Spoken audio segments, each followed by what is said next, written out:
네, 안녕하세요. TV의 정홍식 교수입니다.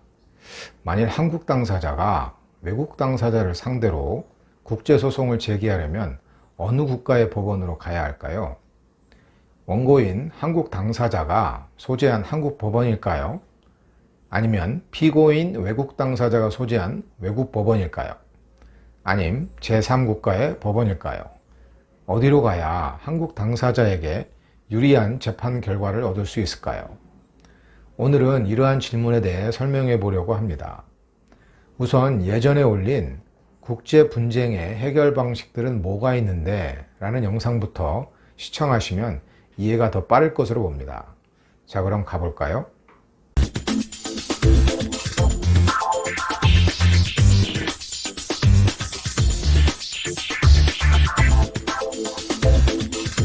먼저 국제소송은 어떤 유형들이 있는지 살펴보도록 하겠습니다. 국제소송의 유형은 아주 다양한데 우선 국제계약으로부터 발생하는 소송이 있을 수 있죠. 국제계약상 중재로 분쟁 해결을 한다는 당사자 간의 합의가 없으면 국제소송으로 해결할 수밖에 없게 됩니다. 즉, 국제소송이 하나의 디폴트 절차인 것입니다. 그런데 계약상 분쟁이 발생하면 특정 국가의 법원에 소를 제기해서 분쟁을 해결하도록 합의할 수도 있습니다. 그럼 그에 따라야 합니다. 이런 조항을 관할 합의, 영어로는 Forum Selection Clause라고 합니다. Forum은 법정지라는 의미인데 소가 제기된 국가의 법원을 의미합니다. 법원으로 관할 합의를 하는 경우는 국제금융 분야에서 대출 계약의 경우가 많은 편입니다. 그리고 최근 미래에셋이 미국에 소재한 15개의 고급 호텔을 한꺼번에 인수하는 과정에서 매도인인 중국의 동방보험과 발생한 분쟁에 대해 미국 델라웨어주 법원에서 다투고 있다는 보도가 나온 바 있습니다. 알아보니 양 당사자들 간의 인수계약 체결 시 중재가 아닌 델라웨어주 법원으로 관할 합의를 해서 분쟁이 발생하자 그쪽 법원에 소가 제기되었다고 합니다. 둘째 유형으로는 상대방의 불법행위에 따라 제기하는 국제소송이 있습니다. 저주물 책임 소송이나 영업비밀 침해에 따른 소송, 공정거래법 위반에 따른 소송, 명예훼손에 따른 소송, 선박 충돌에 따른 소송, 환경오염에 따른 소송 등등 불법행위에 따라 제기할 수 있는 소송은 무수히 많습니다. 근데 이 경우는 사전에 당사자들 간 관할 합의가 있을 수 없겠죠. 제조물 책임 소송은 한국 기업이 제조한 완제품이나 부품에 결함이 발생해서 그로 인해 그 제품을 사용하고 있던 소비자가 상해를 입어서 제조사 및 유통사를 상대로 소를 제기하는 경우입니다. 한국 기업들이 소송의 천국인 미국에서 무수히 당하는 사례이기도 합니다. 영업비밀 침해 소송은 대표적으로 미국 듀퐁사가 코롱을 상대로 자사의 첨단 섬유 소재의 영업비밀을 불법으로 빼내 도용했다고 주장하며 제기한 영업비밀 침해에 따른 손해배상 청구 소송에서 코롱은 패소했죠. 미국 법원은 코롱을 하여금 듀퐁에게 1조 원이나 되는 막대한 금액을 배상하라고 판결한 바 있습니다. 이 이외에도 최근 LG화학과 SK이노베이션 간에 미국에서 영업비밀 침해에 따른 다툼을 벌인 바 있고 영업비밀 침해에 따른 대형 소송은 증가 추세에 있습니다. 공정거래법 위반에 따른 대형 소송도 심심치 않게 발생하고 있습니다. 특히 한국 기업이 미국이나 유럽의 독점금지법 위반으로 형사 책임을 지는 데 이어 뒤이은 민사소송에서 패소할 상황이 크기 때문에 당사자들 간의 화해로 사건이 종결되는 경우들이 많습니다. 대표적으로 삼성전자와 하이닉스 반도체가 2006년쯤에 반도체 가격 담합을 이유로 미국 독점금지법에 저촉되어 미국 법무부와 유죄의 인정이라는 걸 통해 형사 벌금으로 각기 3천억 원과 1,800억 원을 지급한 바 있습니다.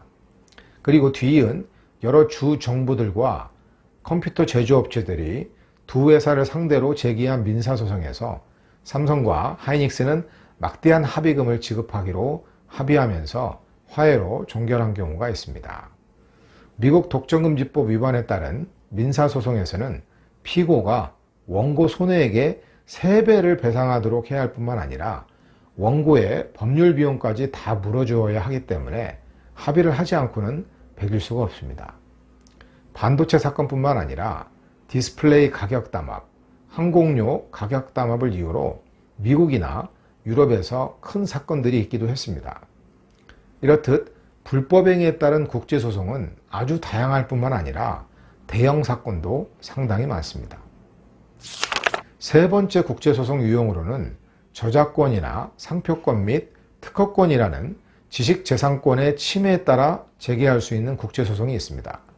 침해라는 행위는 불법행위의 유형으로 볼 수는 있는데 요즘 지식재산권을 둘러싼 분쟁은 별도로 취급하는 경향이 있습니다. 2011년에 삼성전자와 애플 간에 세기의 특허 전쟁 소송이 있었죠. 서로 자사의 특허권을 침해한 제품이라면서 네덜란드를 시작으로 한국, 미국, 독일, 일본 등의 국가에서 동시다발적으로 특허 침해에 따른 제품 사용 중지 가처분과 아울러서 손해배상 청구 소송을 잇따라 제기한 바 있습니다. 특허권은 부여된 국가 내에서만 효력이 미치기 때문에 여러 국가에서 동시다발적으로 소가 제기될 수밖에 없었고 서로 간에 엄청난 법률 비용을 쏟아부으면서 다투었습니다. 그 결과는 서로 간에 다툼이 되고 있는 특허들을 서로 교차해서 사용하도록 허락하는 크로스 라이센스 어그리먼트를 체결하면서 사건이 종결된 것으로 압니다. 결과는 조금 허망하게 끝나긴 하였지만 세계 IT 시장을 누가 주도하느냐의 싸움이었기 때문에 혈전을 벌일 수밖에 없었던 사건이었습니다. 네 번째 유형으로는 회사법상의 쟁점으로 대두되는 국제소송을 들 수가 있습니다.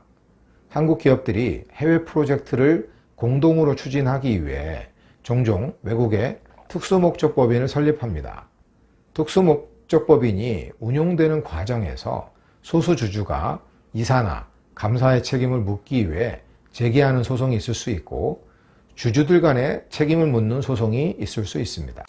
다섯 번째 유형으로는 외국에 소재한 부동산 및 동산을 둘러싼 이해관계자들 사이에서 소유권, 담보권 혹은 약정 담보물권에 관한 분쟁이 있을 수 있습니다.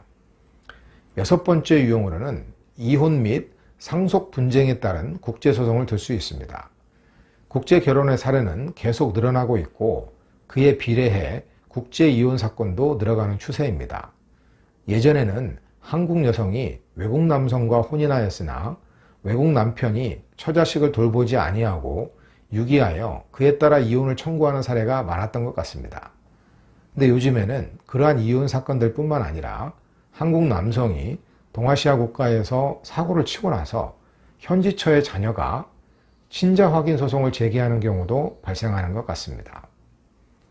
한편 한국에 거주하는 외국인이나 반대로 외국으로 나가서 거주하는 한국인들이 많아지고 있고 또 여러 국가에 자산이 분산되어 있었는데 사망하게 되면 유산 상속이 이루어져야 됩니다.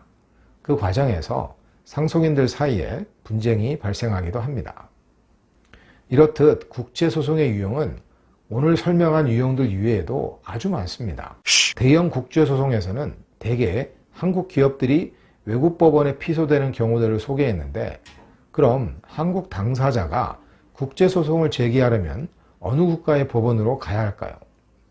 한국 당사자 입장에서는 가장 유리한 국가의 법원에 가야 되겠죠. 여기에서 유리하다는 의미는 승소 가능성이 높다는 것인데 한국 당사자 입장에서는 먼저 한국 법원을 생각해 볼 수 있습니다. 상대를 여기 홈그라운드로 불러올 수만 있다면 소송 절차가 유리하게 흘러갈 수 있고 승소의 가능성이 높을 것으로 생각합니다. 근데 과연 그럴까요? 이 부분에 대해서는 곧 올라갈 2편 영상에서 자세히 설명하도록 하겠습니다. 그 영상을 참고해 주시기 바랍니다. 감사합니다.